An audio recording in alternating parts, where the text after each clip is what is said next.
मैं आपकी टीचर प्रेरणा सक्सेना। आज हम हिंदी कक्षा 8 की हिंदी मीडियम की हिंदी का चैप्टर 11 पढ़ने जा रहे हैं, जो है गिरधर की कुंडलियाँ। ठीक है ना, इसका मैं अर्थ समझाती जाऊंगी। नेक्स्ट पेज पर है इसका अर्थ, गिरधर की कुंडलियाँ। पढ़ना शुरू करते हैं। दौलत पाए न कीजिए सपने में अभिमान, चंचल जल दिन चारी को ठाऊ न रहत निदान। ठाऊ का न रहत निदान, जियत जग में जस लीजे। मीठे बचन सुनाए विनय सब की सो कीजे। कह गिरधर कविराय अरे यह सब घट तोलत, पाहुन निस दिन चारी रहत। सब ही के दौलत। गुण के गाहक सरस सहस नर, बिन गुण लहे न कोय। जैसे कागा कोकिला शब्द सुने सब कोय। शब्द सुने सब कोय कोकिला सबे सुहावन। का दो को रंग एक काग सब भय अपावन। कह गिरधर कविराय सुनो हो ठाकुर मन के, बिन गुण लहे न कोय सहस नर गाहक गुण के। नेक्स्ट पेज पे आइए। बीती ताही विसार दे आगे की सुध लेई, जो बनी आवे सहज में ताही पे चित देई। ताही पे चित देई बात जोई बनी आवे, दुर्जन हसे न कोय चित्त में खता न पावे।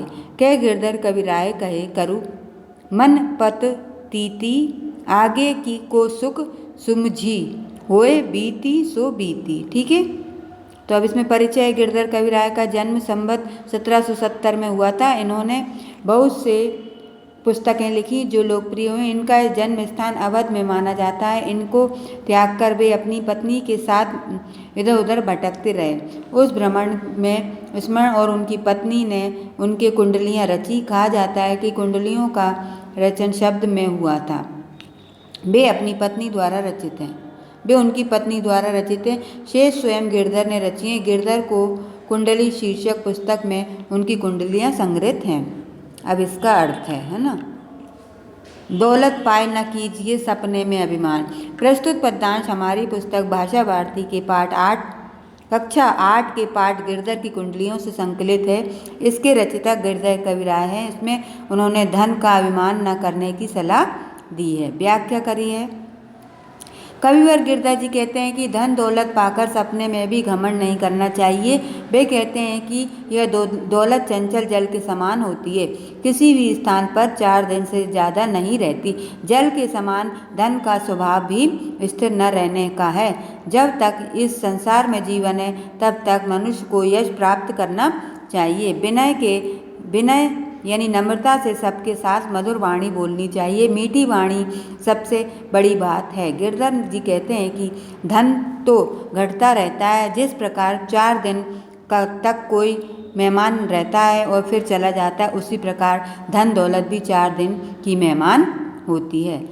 गुण के गाहक समह नर। तो इसका अर्थ है, प्रस्तुत पद्यांश हमारी पुस्तक भाषा भारती पाठ कक्षा 8 के पाठ गिरधर की कुंडलियों से संकलित है, यानी लिया गया है। इसके रचयिता गिरधर कविराय हैं। उनमें कवि मनुष्य के अच्छे गुण का वर्णन कर रहे हैं। व्याख्या। कवि कहता है कि गुणों के खरीदार तो संसार में लाखों और बिना गुणों का लेने वाला कोई नहीं है। जिस प्रकार कोयल और कौआ दोनों एक ही रंग अर्थात काले रंग के होते हैं, दोनों की आवाज़ भी लोग सुनते हैं, परंतु कोयल की आवाज़ सबको प्रिय और अच्छी लगती है। कौए की आवाज़ से वे घृणा करते हैं और उसे अपवित्र मानते हैं। कवि कहते हैं कि हे मन के मालिक, बिना गुण के कोई भी उसे नहीं लेता और गुणों के ग्राहक तो लाखों लोग होते हैं।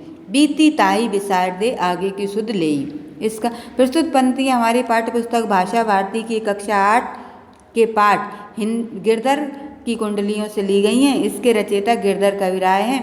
इसमें कवि कहते हैं कि हमें पुरानी बातों को भूलकर भविष्य की चिंता करनी चाहिए। व्याख्या। कवि कहता है कि जो समय बीत गया है उसे बीत जाने दो, वह पुनः वापस तो नहीं लाया जा सकता, इसलिए उसे याद करके समय बर्बाद नहीं करना चाहिए। हमें आगे भविष्य की तरफ ध्यान देना चाहिए। जो बातें पूरी हो चुकी हैं उसे ही मन लगाना चाहिए। जो कार्य पूर्ण हो सके उसे करने में ही पूर्ण ध्यान देना चाहिए। ऐसा करने से दुष्ट लोग तुम्हारी हंसी नहीं उड़ा पाएंगे और मन में कोई दुख और पछतावा भी नहीं रहेगा। कवि कहते हैं, जो अपने मन को अच्छा लगे, जिस पर विश्वास हो, उसी को करना चाहिए। आगे का सुख सोचकर बीती हुई बातों को बीता हुआ समझकर भुला देना चाहिए। सिर्फ भविष्य की तरफ ध्यान देना चाहिए। अब इसमें आते हैं अभ्यास कार्य के लिए। तो निम्नलिखित शब्दों के अर्थ शब्दकोश में से खोज कर लिखिए।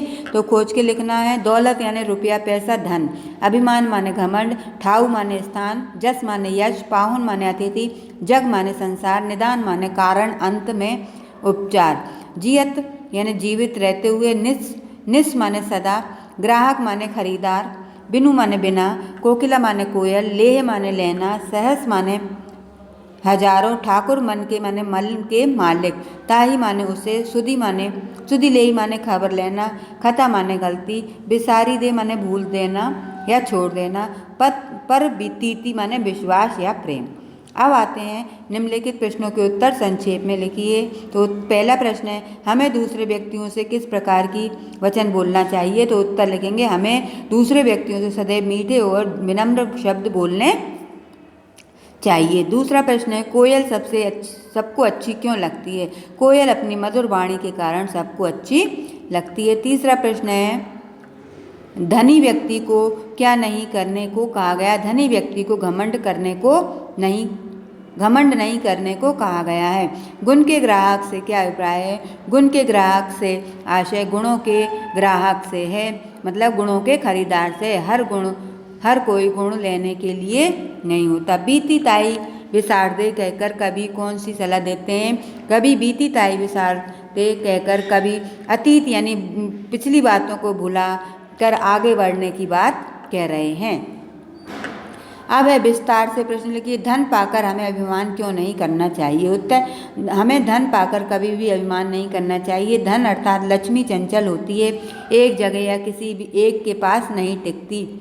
धन का स्वभाव ही जल के समान होता है। जिस प्रकार जल चंचलता से एक स्थान से दूसरे स्थान पर प्रवाहित होता है, ठीक वैसे ही लक्ष्मी यानी पैसा भी कभी एक के पास से दूसरे के पास चला जाए, पता ही नहीं चलता। इसलिए हमें इस पर घमंड नहीं करना चाहिए। प्रश्न नंबर 2 है, कोयल और कौवे की वाणी में क्या अंतर है। तो उत्तर लिखेंगे, कोयल की वाणी मीठी, सुखद और आरामदेह होती है, जबकि कौवे को सबको प्यारी लगने वाली होती है। और कौवे की वाणी कर्कश और कानों को सुखद लगने वाली नहीं होती। कोयल का स्वर प्रेम पूर्वक सुनते हैं, परंतु कौवे का कोई नहीं सुनता। कोयल कू कू करती है और कौवा काँव काँव करता है। कोयल अपनी मधुर वाणी से सबका दिल जीत लेती है। नेक्स्ट पेज पे आइए। बीती बातों को भूलने से क्या लाभ तथा क्या हानि होती है। उत्तर, बीती बातों को भूलने से इंसान बीते समय की यादों में खोकर अपना समय व्यर्थ गंवाता है, बल्कि वर्तमान को उज्जवल बनाने में प्रयासरत रहना चाहिए। जो लोग बीती बातों को सोचकर और पछतावे में लगे रहते हैं, वे कभी उन्नति नहीं कर सकते। कवि ने इसलिए बीती बातों को भूल जाने के में लाभ बताया है। लोक व्यवहार की बातें इन कुंडलियों में हैं, उदाहरण देकर समझाइए। प्रश्न का उत्तर है, यह कुंडलियाँ लोक व्यवहार की बातों से भरी हुई हैं। जैसे हमें धन पाकर व्यर्थ घमंड नहीं करना चाहिए। धन पानी की तरह अस्थिर होता है, किसी के पास स्थायी रूप से नहीं रहता। संसार के लोग गुणों को ग्रहण करते हैं। कोयल अपनी मीठी व कर्णप्रिय बोली से लोगों के बीच प्रशंसा की पात्र बनती है। इसमें बताया गया है कि बीती हुई बातों को भुला देना चाहिए और भविष्य में उन्नति की बातें सोचनी चाहिए। ऐसा कोई काम नहीं करना चाहिए जिससे करके दुश्मन के बीच हमारा मजाक बने और हमारा मन हमें कचोटे। हर कार्य सोच समझकर करना चाहिए। ठीक है, अब इसके बाद आते हैं ये व्याख्या भाषा पे। जस शब्द का मानक रूप यश है। इसी प्रकार निम्नलिखित शब्दों के मानक रूप लिखिए। सपने माने स्वप्न, सहस माने सहस्त्र, शब्द माने शब्द, गुण माने गुण, प्रतीति माने प्रतीति, जियत माने जीवित, ग्राहक माने ग्राहक। अब निम्नलिखित विकल्पों में से सही विकल्प चुनिए। तो आप विकल्प चुन लीजिएगा। पहला है शब्द सुने सब कोय, कोकिला सबे सुहावन में अलंकार है अनुप्रास। ठीक है, तो इस तरह से ये आपकी आज पाठ गिरधर की कुंडलियाँ आज पूरा हो गया है। इसको आप अपनी कॉपी में नोट डाउन कीजिएगा और लर्न भी कीजिएगा। नेक्स्ट वीडियो में नेक्स्ट चैप्टर के साथ फिर मिलूंगी, तब तक के लिए बाय बाय, थैंक यू।